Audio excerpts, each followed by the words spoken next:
It's never really about that. It's always about another area for the government to try and do commercial business. That's everything they do. And I'll give you a great example to prove my point.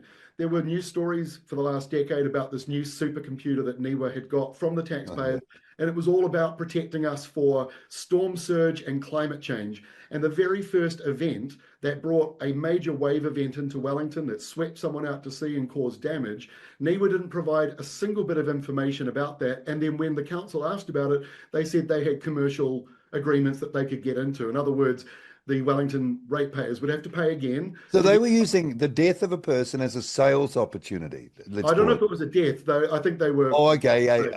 But my point is, potential tragedy. Yeah, how can you have these news stories talking about this great thing that NIWA's got to protect us, and then when the actual storm hits, they're going, we want to be paid for this again.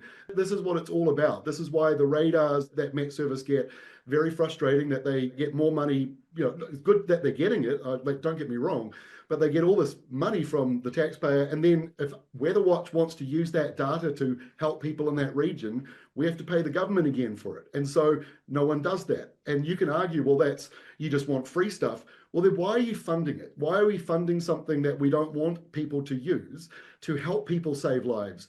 And it's not just WeatherWatch. You could be talking about TV channels and other people that have got apps, all sorts of cool things you can do.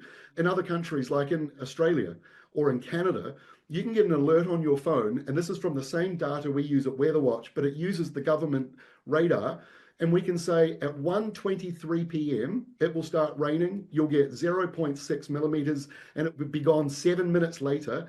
And it does that almost exactly to the second. We can't do that in New Zealand. We can't do that. No, it's all there, but we can't use it because the government needs those businesses to be making money, and anyone that uses their infrastructure should be paying for it.